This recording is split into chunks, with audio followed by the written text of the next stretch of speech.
There are reports of widespread damage in the wake of 2 days of severe storms and tornadoes that swept across the southern part of the United States. At least 7 people have been killed. Holy Cross Catholic Church in Madill, Oklahoma was one casualty of that storm system. Its south side and most of its windows were destroyed. Fortunately, Father Obi, the church's pastor, was unharmed. Joining me now on Skype is Archbishop Paul Coakley of the Archdiocese of Oklahoma City. Your Excellency, thank you so much for coming on the show. Thank you for the opportunity. It's my pleasure. We've seen pictures of Holy Cross, but I know that you actually toured the destruction in Madill. Can you describe the situation there and what it was like for you being on the ground, seeing it firsthand? We drove down yesterday morning, I and 2 staff members here from the Archdiocese, to look in on Father Obi to see how he was doing and to survey the damage ourselves. As I said, it's in Oklahoma, this time of year is always something where we've become sadly accustomed to. But my first impression, I think, was one of gratitude that Father Obi was safe. He had emerged from his safe room to look up and to see blue skies above him, because he had stepped into the safe room just moments before the tornado destroyed his house. So he was safe. Brand new rectory, which he had occupied only since August, was destroyed, and the church I just dedicated last June. It was not destroyed, but thanks be to God, it had mostly cosmetic damage. Well, we're so happy to hear that Father Obi is okay. What a frightening situation for him. It was. Undoubtedly, he was in shock a bit, but he's a cheerful priest, and he's a great guy, and he was taking it in stride to the extent that one is able to do such a thing. But his parishioners reached out to him and embraced him and were tremendously supportive of him.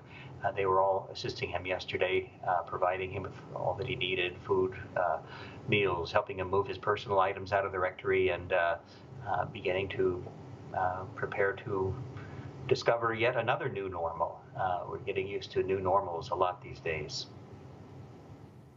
Absolutely. Very challenging times indeed. And as we mentioned before, challenging enough due to the COVID-19 pandemic. What are you hearing from your flock and elsewhere in the Archdiocese, and what can we all do to help? Well, we certainly appreciate prayer. I think we're all in need of prayer. Everybody is beginning to feel the burden of this isolation and social distancing. So we appreciate the prayer for the people of Madill and Holy Cross Parish and others that were affected by these storms over the last 48 hours. I don't think there will be any kind of a need for any material assistance at this time. Fortunately, the material damage was relatively limited.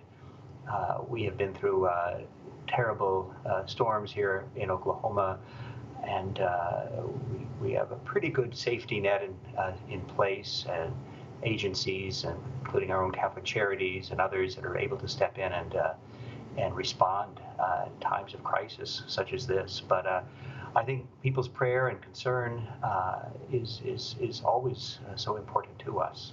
So thank you for that. Your Excellency, what would be your message to the faithful right now with all that's going on? God is with us. I think this is part of life's journey, I think. It is, we just completed the season of Lent, but in many ways, I think it feels to most of us as if Lent continues. I refer to it often as the long Lent of 2020, not only because of the COVID-19 and social distancing and the isolation that many people are feeling and living with, but the insecurity added to, compounded by these recent spring storms here in Oklahoma and the South.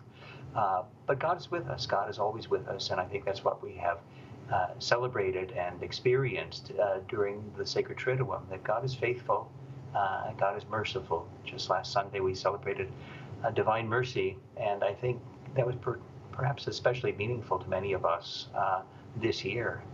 to experience God's merciful love for each of us.